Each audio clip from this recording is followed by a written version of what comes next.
میں حدیث کو اپنے الفاظ کے جامع میں بطور مفہوم پیش کر رہا ہوں. ہانڈی پکانے والے سے کہا دستانہ نکال. ایک دستانہ نکالا, حضور نے کھا لیا. پھر کہا دوسرا نکالا, آقا نے کھا لیا. پھر فرمایا تیسرا نکال.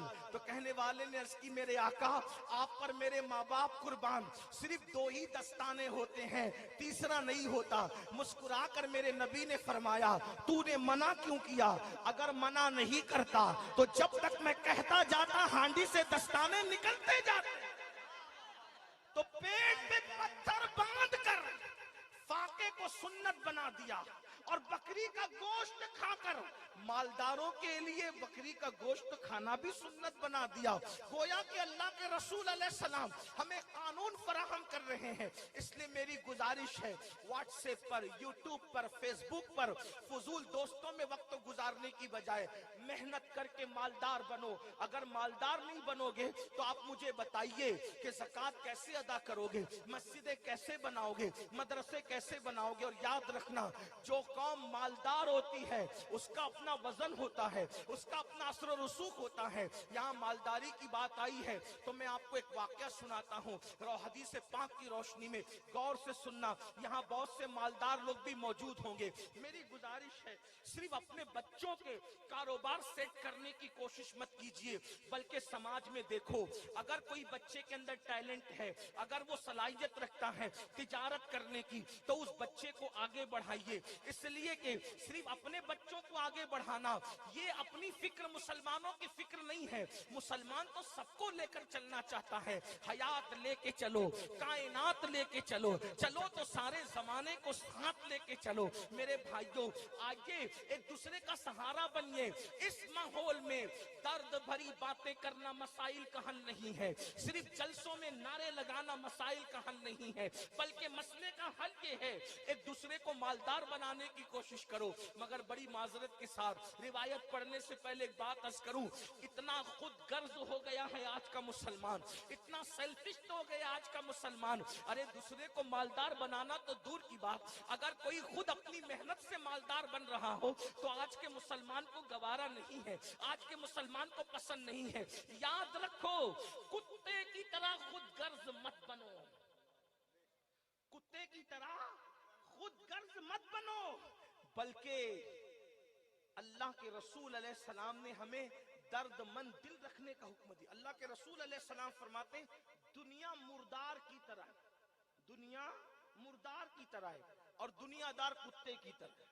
حضور علیہ السلام نے کسی مذہب والے کو یہ بات نہیں فرمائی, بلکہ جو دنیا دار ہے, دنیا دار یعنی جو دنیا سے محبت کر کے خود غرض ہو گیا, حضور نے اس کو کتا فرمایا. اب آپ غور کرنا, حضور نے مردار تو کوا بھی کھاتا ہے, مردار تو چیل بھی کھاتی ہے, لیکن حضور علیہ السلام نے دنیا سے محبت کرنے والے دنیا دار کو کتا کیوں فرمایا؟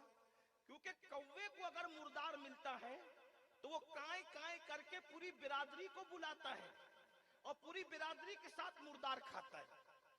چیل کو اگر مردار ملتا ہے وہ بھی کھاتی ہے, اس کے ساتھ کوے بھی کھائیں, دوسرے جانور کھائیں, اس کو اعتراض نہیں ہوتا. لیکن کتا اتنا خود غرض اور حریص ہوتا ہے کہ جب اس کو مردار مل جائے تو اس کی ماں بھی اگر مردار کھانے میں شامل ہو تو وہ اپنی ماں کو بھی بھونک بھونک کر کے بھگا دیتا ہے. اس کا بھائی بھی اگر کھانے میں شامل ہو تو بھائی کو بھی بھونک بھونک کر بھگا دیتا ہے. پھر کوے اور چیل کا حال یہ, وہ صرف گوشت کھاتے ہیں یا چمڑا کھاتے ہیں, ہڈی چھوڑ دیتے ہیں. کوئی چمڑا کھائے گا تو گوشت چھوڑے گا, کوئی گوشت کھائے گا تو ہڈی چھوڑے گا. لیکن کتا اتنا خود غرض ہوتا ہے کہ وہ چمڑی بھی کھاتا ہے, گوشت بھی کھاتا ہے, ہڈی بھی کھاتا ہے اور کسی کو کھانے نہیں دیتا. اب اگر تم خود غرض بنے ہو تو اللہ کے رسول مسلمانوں میں تم سے کہہ رہا ہوں, اگر تم خود غرض بنے ہو تو حضور تمہیں کتا کہہ رہے ہیں. دنیا کی محبت میں مبتلا ہو تو حضور تمہیں کتا کہہ رہے ہیں. آپ مجھے بتائیے, آپ بتاؤ آپ کون ہو؟ اللہ کے نبی جسے کتا کہیں دنیا کی محبت کی بنیاد پر. آپ مجھے بتائیں کہ ہم کتا پنا نہیں کر رہے. اگر یہ بات کہے تو آپ گالی سمجھو گے, لیکن تم کلمہ پڑھتے ہو, نبی نے فرمایا, اور ہم نبی جو کہہ دیں اس کو حرف آخر سمجھتے ہیں. یہی ہے, سگا بھائی ترقی کر رہا ہے, تم سے برداشت نہیں ہوتا. پڑوسی ترقی کر رہا ہے تو اسے برداشت نہیں ہوتا. رسول اللہ نے کون سا معاشرہ بنایا تھا؟ اللہ کے رسول نے کیسا معاشرہ بنایا تھا؟ اس معاشرے میں ہو خود ساختہ گڑھ لیا ہے اپنی طبیعتوں پر اور اسی پہ عمل کر رہے ہو. آؤ حضور نے کون سا معاشرہ بنایا تھا سن لو اور دل کے کانوں سے سن لو. سید محمود شاہ کے قدموں میں بیٹھے ہو, شاید کہ اتر جائے تیرے دل میں میری بات. ایک مرتبہ حیدرآباد کے نواب مدینہ منورہ پہنچے. نواب حیدرآباد مدینہ منورہ پہنچے. مدینے کے غریبوں میں لباس تقسیم کرنا تھا, سوٹ تقسیم کرنا تھا. نواب حیدرآباد ایک مدینہ منورہ کی کپڑے کی دکان پہ پہنچے. کپڑا دیکھا, پسند کیا, ریٹ طے کیا اور ریٹ طے کرنے کے بعد سینکڑوں ڈریس کا, سینکڑوں لباس کا آرڈر دے دیا. تو اس مدینہ منورہ کے اس تاجر نے حیدرآباد کے نواب سے کہا, نواب صاحب وہ جو میرے سامنے کی دکان ہے یہی کوالٹی, یہی قیمت, اتنا ہی کپڑا آپ کو سامنے کی دکان میں مل جائے گا, میرے یہاں سے مت خریدیے, وہاں سے خریدیے. نواب حیدرآباد نے کہا میرے بھائی پسند تیری دکان کا آیا, قیمت تیری دکان کی پسند آئی, تو وہاں کیوں بھیج رہا ہے؟ اس مسلمان نے کہا نواب صاحب بات ایسی ہے کہ صبح سے لے کے اب تک میرا اتنا دھندا ہو چکا ہے کہ میرے بچے چین سے آج کا دن گزار سکتے ہیں. وہ میرا جو سامنے والا دکاندار ہے ابھی تک اس کا ایک بھی لباس نہیں بکا, ایک بھی ڈریس نہیں بکا. اس لیے ایک کام کیجئے, رزق کا دینے والا تو اللہ ہے, نبی نے ہمیں یہی سکھایا ہے. وہ خالی ہاتھ جائے گا تو اس کے بچوں پہ کیا گزرے گی, تو جائیے اس کی دکان سے خرید لیجئے تاکہ میرے اس مسلمان بھائی کی بھی بکری ہو جائے. نعرہ تکبیر, بتاؤ نعرہ رسالت. یہ فکر ہے آپ کے اندر, یہ فکر ہے, ہمارے اندر یہ فکر ہے. بڑی معذرت کے ساتھ میرے بھائی, آج تاجر تو تاجر, بہت سے دینداروں کو بھی یہ برداشت نہیں ہوتا کہ آپ کسی اور کے پاس جائیں. اب بتائیں ہم دیندار کے چولے میں کتنے بڑے دنیا دار ہیں, وہ تاجر ہو کے کہہ رہا ہے کہ اس کا دھندا نہیں ہے, وہاں چلے جائیں. تو میرا بھی تو فرض بنتا ہے کہ اگر کسی خطیب کو لوگ نہیں بلاتے اور مجھے بلاتے تو میں کہوں یار میرے پاس تو بہت تاریخ ہیں, ذرا میرے اس بھائی کو بھی بلا کر اس سے بھی ذکر مصطفیٰ سنو. شمیم فیضی صاحب کی ذمہ داری ہے کہ میرے پاس پروگرام بہت ہے, میرے اس شاعر کو بھی بلا کر ذرا اس سے نعت مصطفیٰ سن لو. میرے بھائی کفیل انبر جو ہر دن مصروف رہتے ہیں ان کی بھی ذمہ داری ہے کہ میرے پاس تو نقابت کے حوالے سے بہت سے پروگرام آ چکے ہیں, ذرا اس میرے بھائی جو نقیب ہے اس کے پاس چلے جاؤ. اگر ہم ایک دوسرے کو اٹھاتے رہے تو بتاؤ, یاد رکھنا تم لوگوں کو اپنی حیثیت کے مطابق اٹھاؤ گے, توجہ کرنا, تم لوگوں کو اپنی حیثیت کے مطابق اٹھاؤ گے, اللہ تمہیں اپنی شان کے مطابق اٹھائے گا. تم لوگوں کی ترقی کے لیے کوشش کرو گے اپنی طاقت کے مطابق, اللہ اپنی شان کے مطابق تمہیں ترقی عطا فرمائے گا. تو یاد رکھو خود غرض مت بنو بلکہ خدا کی رضا چاہو, ایک دوسرے کو آگے بڑھاؤ. اب دنیا میں مولانا یہ ہو رہا ہے وہ ہو رہا ہے, تم کیا کر رہے ہو؟ دوسرے لوگ تو آپ کی بستی کو جلا رہے ہیں, وہ گھروں کو جلا رہے ہیں, تم تو دلوں کو جلا رہے ہو. گھر جلے گا پھر بنے گا, دل جلیں گے تو کون بنائے گا, دل جلیں گے تو کون سنوارے گا. ولیوں کی چوکھٹ پہ آتے ہو اور آنے کے بعد ولیوں کی باتیں نہیں سنتے. اللہ اکبر. سرکار غریب نواز, ہندوستان کے بادشاہ غریب نواز فرماتے ہیں کوئی اللہ کا ولی بن نہیں سکتا جب تک لوگوں کے دل کو خوش نہ کرے, اس لیے کہ اللہ تک پہنچنے کا راستہ لوگوں کے دل سے ہو کے گزرتا ہے. جب تک دل خوش نہیں کرتے خدا کا ولی نہیں بنتے. ایک بات عرض کروں, ولی کے عرس میں لوگ سمجھتے ہیں ہاتھ میں تسبیح بغل میں مصلی سر پہ قرآن رکھنے سے لوگ ولی بنتے ہیں. ایک بات کہوں, قرآن سے کہوں, اللہ کے اگر بندے, اللہ کے بندے اگر پیور ہو جائیں تو انسان سو کر بھی ولی بنے. توجہ ہے آپ کی, آپ نے توجہ نہیں کی, آپ توجہ کریں. عبادت کر کے نہیں, اگر کوئی اللہ کا پیور بندہ سچا بندہ بن جائے نا تو وہ سو کر بھی ولی بنے. سو کر. قرآن سے دلیل دیتا ہوں. اصحاب کہف غار میں جا کر عبادت کر رہے تھے یا سو گئے تھے؟ آپ مجھے بتائیں. ان کی عبادت کا ذکر قرآن میں نہیں ہے, ان کے سونے کا ذکر قرآن میں ہے. تو پتہ چلا اگر ریاکار بنے گا ہزاروں سال عبادت کر کے بھی دھتکارا جائے گا, اور اللہ کا پیور بندہ بنے گا تو سونے میں بھی ولایت نصیب ہو جائے. سو کر بھی ولایت مل سکتی, سو کر بھی ولایت مل سکتی ہے. آپ انداز, بس اللہ کا بندہ بننے کی ضرورت. ہم سب بنے اللہ کے بندے بنے, کتنے خود غرض. اب اس کا مطلب یہ نہیں معاذ اللہ کہ آپ فرض نماز چھوڑ دیں, اس پہ دلیل نہ بنائیں. میں نے ایک مثال دی آپ کے سامنے کہ اگر, اور اللہ کا پیور بندہ تو وہی ہوگا یار جو فرائض ادا کرے گا, وہ فرائض سے کوتاہی نہیں کرے گا, لیکن بات کہنے کی ہوتی ہے. تو میں وہ جو روایت پڑھنے چلا تھا ذرا اس کو سن لیں. ایک دوسرے کو اٹھاؤ, ملک کے حالات کہیں بھی جا رہے ہوں, دیکھو دوسروں کو کوسنے سے کام نہیں چلے گا. ہمیں کیا کرنا ہے وہ پلان کرو. اپنے بھائیوں کو آگے بڑھاؤ, رشتہ داروں کو آگے بڑھاؤ, احباب کو آگے بڑھاؤ. ایک نوجوان اللہ کے رسول کے پاس آتا ہے, بس یہ ایک بات, اس کے علاوہ ایک اور بات, دو بات کر کے بات ختم. یہ ایک بات کروں گا, اس کے علاوہ ایک بات اور کروں گا عرس کی مناسبت سے, اور بات ختم کر دوں گا. اس لیے کہ کافی تاخیر بھی ہوئی, موسم بھی سردی کا ہے, مجھے بھی سفر کرنا ہے. توجہ ہے آپ کی, عرض کر سکتا ہوں؟ غور سے سن لیں. ایک جوان اللہ کے رسول کے پاس آیا, حدیث پاک کے مفہوم کو اپنے الفاظ کے جامع میں پیش کر رہا ہوں. جوان اللہ کے رسول کے پاس آیا, آنے کے بعد اس نے کہا یا رسول اللہ میں بھوکا ہوں, میرے بچے بھوکے, پھٹے پرانے کپڑے تھے, چہرے کا رنگ پیلا تھا, رنگ بدل گیا تھا, آنکھ میں سونا سونا پن تھا, اور حضور کی عادت تھی جو بھی مانگنے کے لیے آیا حضور نے کبھی نہ نہیں کہا. حضور کبھی کسی کو نہ نہیں کہتے تھے, لیکن اللہ کے رسول جہاں معجزات دکھانے آئے تھے وہی نظام حیات بھی دینے آئے تھے. وہ جوان آ کے کہتا حضور میں بھوکا ہوں, میرے بچے بھوکے ہیں, پریشان حال ہوں, حضور مجھے کچھ عطا کریں. آقا نے اس کو بھی نہ نہیں کہا, لیکن اس سے فرمایا اے جوان کیا تیرے پاس کچھ ہے, تیرے پاس کچھ ہے, گھر میں کچھ ہے؟ حضور کچھ نہیں ہے, ایک کٹورا ہے میرے پاس, لکڑی کا کٹورا. آقا علیہ السلام نے فرمایا وہ لکڑی کا کٹورا میرے پاس لا. وہ کٹورا لے کر کے آئے, حضور نے اپنے خوبصورت گورے گورے ہاتھوں میں وہ کٹورا لیا, اور لینے کے بعد اعلان کیا کون اس کو خریدے گا. اب اللہ کے رسول کے ہاتھ میں جب وہ کٹورا آ جائے, توجہ فرمانا, جو رسول اللہ کا تبرک ہوتا ہے, جو پنجتن پاک کا تبرک ہوتا ہے, جو اللہ والوں کا تبرک ہوتا ہے, تبرکات ہوتے ہی وہ ہیں کہ اس کی طرح کچھ نہیں ہوتا. جب تک لکڑی کا کٹورا گھر میں تھا, صرف لکڑی کا کٹورا تھا, ایک بار میرے رسول کے ہاتھ میں کیا گیا, اب وہ لکڑی کا کٹورا نہ رہا, وہ تو رشک جنت بن گیا نا.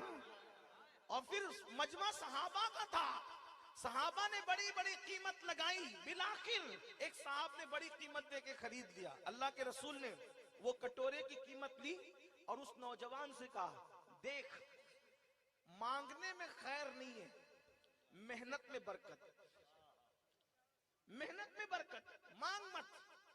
اسلام میں دینے کی ترغیب ہے, مانگنے کا ذکر کہیں نہیں. جب تک تم دیتے رہے غالب رہے. جب سے مانگنے لگے ہو نا, مانگ رہے ہو, جہیز کے نام پہ مانگ رہے ہو, کس کس چیز کے نام پہ مانگ رہے ہو. حالات دیکھیے, مانگ رہے ہیں مسلمان. اب تو حالات اس قدر ابتر ہو گئے کہ امام حسین کی سبیل کے لیے بھی میری قوم چندہ کرتی. سوچئے, جو قوم امام حسین کے شربت کے لیے بھی چندہ کرے وہ قوم کتنی چندے کی عادی ہوگی. سوچئے, غور کیجئے, جس نے خون دیا, خون کہیں سے مانگ کے نہیں دیا, اپنا خون بہایا, اس کے لیے ہم اپنے گھر سے بھی سبیل نہیں بنا پا رہے ہیں, چندہ کرنا چاہتے ہیں. جبکہ ایک ایک مسلمان ایسا ہے واللہ کہ اگر خود وہ یہ طے کر لے کہ میں نے شربت پلانا ہے امام حسین کے نام پہ, تو 365 دن کم پڑ جائیں گے, سنیوں کی سبیل زیادہ ہو جائے.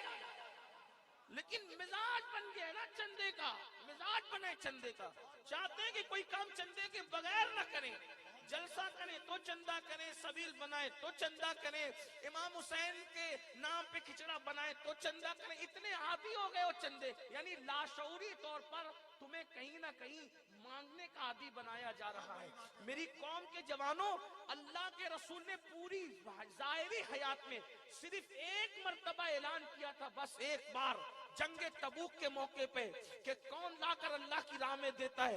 اس کے علاوہ حضور کا اس طرح سے اعلان آپ کو پھر پوری زندگی کے اندر نظر نہیں آئے گا. مسلمانوں کہاں ہو؟ بلکہ میں تو آپ کو ایک مشورہ دیتا ہوں، مسجد 6 مہینے کے بعد بناؤ. مسجد بنانے سے پہلے مسجد کی آمدنی کے لیے کوئی عمارت بناؤ، تاکہ کچھ مسجدیں ہماری ایسی ہو جو بغیر چندے کے چلے. مدرسہ 5 سال کے بعد بناؤ، مدرسے سے پہلے کوئی ایسی عمارت آمدنی کی اس کی بنا دو، تاکہ کچھ مدارس بغیر چندے کے چلے. میرے آقا علیہ السلام کے پیارے دیوانوں، ہم چندے، آپ لاشعوری طور پہ عادی ہو رہے ہو، مانگنے کے عادی. اسلام دینے کا مذہب ہے، مانگنے کا مذہب نہیں. آقا نے فرمایا اوپر والا ہاتھ بہتر ہے نیچے والے ہاتھ سے. آپ دیکھ لو، سرکار غریب نواز کی چوکھٹ پہ آپ کو اکبر نظر آئے گا، غوری نظر آئے گا، تغلق نظر آئے گا، خلجی نظر آئے گا. غریب نواز کسی بادشاہ کی چوکھٹ پر نظر نہیں آئیں گے. آپ دیکھ لو. ولیوں کے ماننے والے سنیو، یہ تم نے بدعتیوں سے سیکھا ہے مالداروں کی گداگری، ورنہ ہمارے اولیاء تو وہ ہیں. واللہ حضرت محبوب الہی نے خانقاہ کے 2 دروازے بنائے تھے. بادشاہ کہتا تھا ملنے آنا ہے، ملنے آنا ہے، ملنے آنا ہے. محبوب الہی فرماتے تھے ہمیں بادشاہوں سے کیا کام، جو بادشاہ حقیقی سے 5 وقت ملتے ہو وہ دنیا کے بادشاہ سے کیوں ملے. ہم تم سے نہیں ملتے کیونکہ ہم تم سے ملنے کے آداب نہیں جانتے، اور ہم تمہیں اس لیے خانقاہ میں نہیں بلاتے کہ ہم تمہاری مہمانی کے آداب نہیں جانتے. اگر بادشاہ ایک دروازے سے آئے گا تو خانقاہ کے 2 دروازے اس لیے بنائے ہیں، ایک سے وہ آئے گا، دوسرے سے ہم چلے جائیں گے. اللہ نعرہ تکبیر. آپ دیکھیں ولیوں کی صرف کرامتیں دیکھیے، یہ ان کی استقامت بھی دیکھو. اور ایک محفل میں ہو گیا، توجہ کریں، عنوان نہیں ہے لیکن بات آ گئی ولی کی مناسبت سے. ایک محفل میں ہو گیا کیا کہ کسی کا انتقال ہوا، اور وہ تعلق والا تھا، بادشاہ کا بھی تعلق والا تھا، محبوب الہی کا بھی.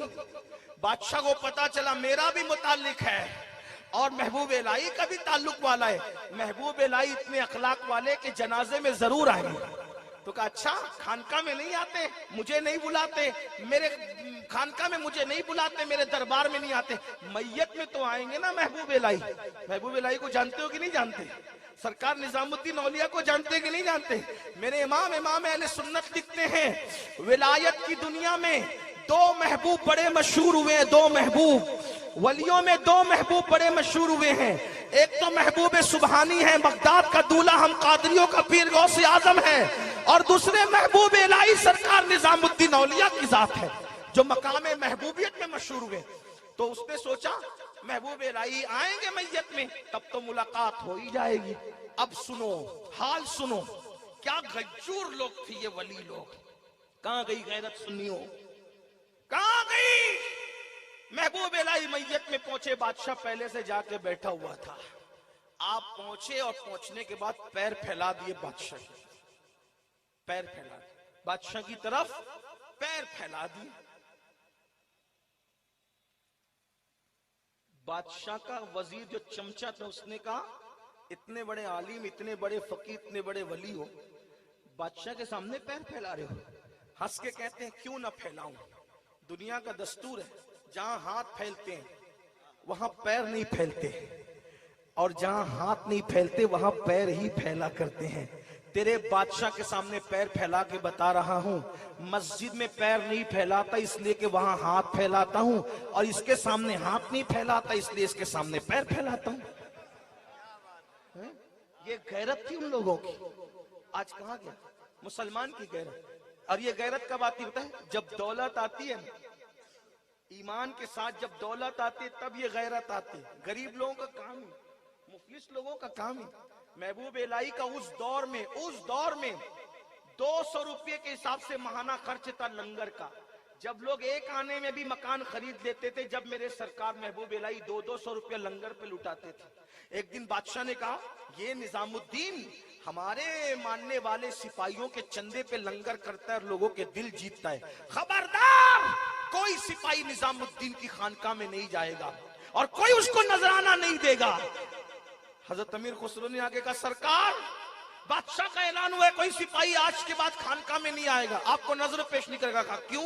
کہا وہ کہتا ہے کہ ہمارے چندے پہ لنگر کرتے ہیں اور لوگوں کا دل جیتتے ہیں. محبوب الہی نے مسکرا کے کہا آج کے بعد لنگر کا خرچہ ڈبل کر دو تاکہ اس کو پتا چل جائے ہم چندے پر لنگر نہیں کرتے، خدا کی عطا پر کرتے. یہ ہمارے بزرگوں کی شان. ایک دن بادشاہ ملنے کے لیے آ ہی گیا، ایک دن بادشاہ ملنے کے لیے آ ہی گیا. محبوب الہی نے بولا میں نہیں ملوں گا، اس کو میرا استبل گھما دو، جاؤ میرا استبل دکھا دو. یہ لوگ ہیں، آپ کیا سمجھ رہے ہیں لوگ ولیوں کو؟ کیا ہمیں پتہ ہی نہیں، بتائی نہیں گئی ہے، ہم نے کبھی پڑھنے کی جاننے کی کوشش نہیں کی ہے. محبوب الہی سے بادشاہ ملنے آیا اور کیا ہوا؟ آپ نے فرمایا جاؤ اس کو میرا استبل بتاؤ. استبل کس کو کہتے ہیں؟ جس میں گھوڑے بنتے ہیں، گھوڑے بنتے ہیں، استبل دکھاؤ. بادشاہ کو استبل میں لے گئے تو گھوڑوں کے گلے میں جو چین تھی، زنجیر، وہ سونے کی تھی اور جو کھوٹیاں تھی وہ چاندی کی تھی. بادشاہ نے جب گھوڑوں کے، بیلوں کے، گایوں کے، بکریوں کے گردن میں سونے کی زنجیر اور کھوٹیاں چاندی کی دیکھی تو کہا واہ، ہمیں دنیا دار کہنے والا نظام الدین اتنا بڑا دنیا دار نکلا. ہم نے تو گھوڑوں کو سونے کی زنجیر نہیں پہنائی اور تمہارے پیر نے پہنا دی. کوئی دوڑتا ہوا مرید گیا، کہا سرکار آپ کو ایسا بول رہے، کہا اس کو جا کے جواب دے یہی تو فرق ہے تجھ میں اور مجھ میں کہ تو نے اس سونے کو دل میں جگہ دی ہے اور میں نے اس سونے کو جس کا وہ حقدار تھا وہاں جگہ دی ہے. وہ جانوروں کے گلے میں رہنے کی چیز تھی، میں نے اس کو جانور کے گلے میں رکھا، اپنے دل میں نہیں رکھا. دل میں تو یار بستا ہے، دل میں تو یار کا پیار بستا ہے. یہ وہ لوگ ہیں میرے بھائیوں جنہوں نے حکومتیں بانٹی، جنہوں نے. آج ہم کیا ہو گئے؟ وجہ آج ہم اللہ والے نہ رہے، ہم نفس کے غلام ہو گئے. بات دور نکلتی ہے. عرض کیا کر رہا تھا؟ وہ جوان حضور کے پاس آئے، حضور نے اس کا کٹورا لیا، کٹورا نیلام کیا اور کٹورا نیلام کرنے کے بعد فرمایا مانگنا نہیں چاہیے، محنت میں برکت ہے. بول کیا کرنا جانتا ہے؟ حضور مجھے کچھ نہیں آتا، صرف لکڑیاں کاٹنا جانتا ہوں. آقا نے فرمایا جاؤ کڑھاڑی لے کر آؤ. وہ کڑھاڑی لانے گئے، حضور نے وہ ڈنڈا تیار کر کے رکھا اور کڑھاڑی میں لگایا اور فرمایا یہ لو جاؤ محنت سے لکڑی کاٹو، پیسہ کماؤ. وہ روزانہ لکڑی کاٹتے پیسہ کماتے، لکڑی کاٹتے پیسہ کماتے. جو مانگنے آیا تھا کچھ دنوں کے بعد وہ نذرانہ لے کر آیا، چہرے کا رنگ بدل گیا، وہ پیلا رنگ تھا وہ سرخ ہو گیا، آنکھیں خالی تھے آنکھیں بھر گئی. اللہ اکبر، پریشانی دور ہو گئی، پھٹے پرانے کپڑے اچھے کپڑوں میں تبدیل ہو گئے. پتا ہے میرے آقا کے پاس آئے، حضور یہ نظر لے کر آئے. سرکار نے نظر تو ہاتھ میں نہیں لی، فرمایا اس کو پہچانتے ہو؟ صحابہ نے کہا جی حضور اس کو جانتے ہیں، یہ وہی ہے نا جو کٹورا بیچ کر کے اس کو کڑھاڑی دی گئی تھی. ہاں. آقا نے فرمایا. پھر اس کے بعد میرے آقا علیہ السلام نے فرمایا اللہ تجھے مزید برکت دے، یہ نذرانہ لے کر جا، اپنی اولاد پر اپنے بچوں پہ خرچ کر، محنت میں برکت ہے. اور اس کا ہاتھ جب حضور نے دیکھا، پہلے اس کا ہاتھ نرم تھا اس جوان کا، لیکن چند دنوں کے بعد لکڑی کاٹتے کاٹتے اس کا ہاتھ سخت ہو گیا، ہاتھ میں چھالے آ گئے. حضور نے اس جوان کا ہاتھ لیا اور ہاتھ اب اس کا سخت ہو گیا تھا. آقا علیہ السلام نے ہاتھ لیا اور ہاتھ لے کر کے چوم لیا اور فرمایا جو ہاتھ حلال کماتے کماتے، جو ہاتھ حلال کماتے کماتے سخت ہو جاتے ہیں، اللہ ان ہاتھوں پر جہنم کی آگ کو حرام فرما دیتا. کاروبار کرنے میں شرم محسوس مت کرو، کمانے میں شرم محسوس مت کرو، مالدار بنو، لوگوں کے ساتھ جینا ہے. اور آخری بات ولیوں کے آستانے پر جاؤ نا، ادب سے جاؤ. ولیوں کے آستانے پہ جاؤ تو ادب سے جاؤ. جتنا ادب کرو گے اتنا ملے گا. یاد رکھنا بہت سی چیزیں ایسی ہوتی ہیں جو فرض و واجب نہیں ہوتی، صرف آپ کے دل پر وہ ہوتی ہے. جیسے مثال کے طور پر ہم لوگوں کو یہ بتایا گیا بچپنے سے جہاں ولی کا آستانہ ہو بیٹے وہاں کبھی پیر لٹکا کے نہیں بیٹھنا. توجہ کرنا، تو مانگنے سے جو نہیں ملتا ولیوں کے یہاں ادب کرنے سے ملتا ہے۔ اب لوگ ولیوں کے آستانے پہ جاتے ہیں، وہاں پر کیا ہوتا ہے؟ ہول اپاڑ کرتے ہیں، مستی مذاق کرتے ہیں۔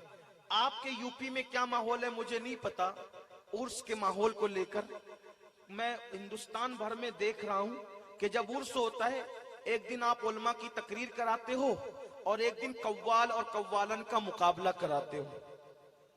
اب بتائیں آپ کتنی بری بات۔ دیکھو یہاں نہیں ہوتا ہے لیکن یو پی میں ہوتا ہے، ہاں مجھے سب پتا ہے، اور نہیں ہوتا تو اچھا ہے، بہت اچھا ہے۔ دیکھو جو خانقاہی محفل سما ہے، توجہ کرنا، جو خانقاہی محفل سما ہے ہم اس کو حرام نہیں کہتے، بلکہ خانقاہی محفل سما کو تو ہم روح کی غذا کہتے ہیں۔ جو ہمارے غریب نواز نے کیا، محبوب الہی نے کیا، ہمارے مخدوم صاحب نے کیا، بلکہ ہمارے مخدوم صاحب کا قول تو اتنا سخت ہے اگر پڑھ دوں تو کچھ لوگوں کو ہضم نہیں ہوگا، تو میں ایسی بات نہیں کرنا چاہتا کہ ہضم نہ ہو۔ اگر آپ کا ذوق ہے، آپ کو اگر ذوق ہے تو لطائف اشرفی اٹھا کر کے پڑھیں تو آپ کو سمجھ میں آئے گا۔ ہمارے بزرگ قطب الاقطاب غریب نواز کے جانشین سرکار بختیار کاکی کا وصال محفل سما میں ہوا۔ مولانا احمد جام کا شعر پڑھا جا رہا تھا، کچھ تگانے خنجر تسلیم را، ہر زماں از غیب جانے دیگر است۔ اسی پر آپ کی روح پرواز کر گئی۔ تو محفل سما جو خانقاہی ہے ہم اس پر کوئی بات نہیں کرتے۔ یہ جو بازاری قوالی ہے، قوال اور قوالن کا مقابلہ، یہ نہ خانقاہی لوگ جائز کہتے ہیں نہ درسگاہی لوگ جائز کہتے ہیں۔ اب بتاؤ اس طرح کا عرس کرو گے، ادھر میک اپ کر کے قوالن بیٹھے گی، ادھر قوال بیٹھے گا میک اپ کر کے، اور اس کے بعد مقابلہ ہوگا، فحش اشعار پڑے جائیں گے، اور کوئی دیوبندی وہابی کو لا کر کے کوئی مولوی بتائے گا دیکھو یہ سنیت ہے، تو بتاؤ اس سنیت کو کوئی قبول کرے گا؟ اپنے مسلک کو کون بدنام کر رہا ہے؟ تم سنی خود بدنام کر رہے ہو، اور یہ ولی لوگ تم پہ لعنت کریں گے کہ میرے آستانے پہ پوری زندگی میں نے شریعت پہ گزاری، تو قوال اور قوالن کو یہاں لا کے بٹھا دیا، جنہوں نے کبھی عورت کا منہ نہیں دیکھا، نامحرم عورتوں کو نہیں دیکھا، آپ کیا کرتے ہو؟ تو عرس مناؤ، شرعی طور پہ مناؤ۔ اور سما کا پھر کہہ رہا ہوں غلط پروپیگنڈا مت کرنا، ہم سما کے حرام کہنے والے لوگ نہیں، کیسے کہیں گے؟ ہم غلام ہیں غریب نواز کے، ہم غلام ہیں محبوب الہی کے، ہم غلام ہیں مخدوم اشرف جہانگیر سمنانی کے، ہم غلام ہیں وارث پاک کے، ہم غلام ہیں صابر پاک کے، ہم اپنے آقاؤں سے بغاوت کیسے کر سکتے ہیں؟ تو خانقاہی سما کے ہم مخالف نہیں ہے، جو غریب نواز نے، بندہ نواز نے جس طریقے کی کیا ہم اس کے مخالف نہیں ہیں، بلکہ وہ تو روح کی غذا ہے، وہ تو ایمان کی تازگی کا سبب ہے، اس پر ہمارے پاس الگ دلائل ہے۔ لیکن عرس میں بلکہ مجھے تو پتا چلا ہے کہ زنخوں کو بلایا جاتا ہے، زنخوں کو بلایا جاتا ہے، کس کو؟ یعنی جو نہ مردوں میں ہوتے نہ عورتوں میں، اور ان کو نچایا جاتا ہے۔ یہ سارے حالات ہوتے ہیں، ولی تم پہ لعنت کریں گے۔ جو آخری بات کرنے چلا تھا وہ یہ کہ ادب سے جایا کرو، اس شان سے کہ ولی اگر ظاہری حیات میں ہوتے تو تم ان کا کتنا ادب کرتے، اسی طرح ان کے مزار کا بھی ادب کیا کرو، احترام کیا کرو، تعظیم کیا کرو۔ کیوں؟ ہمارے بزرگوں نے بتایا جو کچھ تم ولیوں کے مزار پہ جا کے کرتے ہو ڈائریکٹ انڈائریکٹ ان پہ اثر پڑتا ہے۔ اب اس کو سن لو کیسے پڑتا ہے، یہی آخری بات ہے۔ اجمیر شریف ایک حافظ جی گئے، نیک تھے حافظ جی، بڑے نیک آدمی تھے۔ اجمیر شریف گئے، اجمیر شریف ہو سکے تو جایا کرو اور پہنچ جایا کرو، اس لیے کہ ہندوستان کا اصلی بادشاہ وہی ہے، ہندوستان کا اصلی بادشاہ وہی ہے۔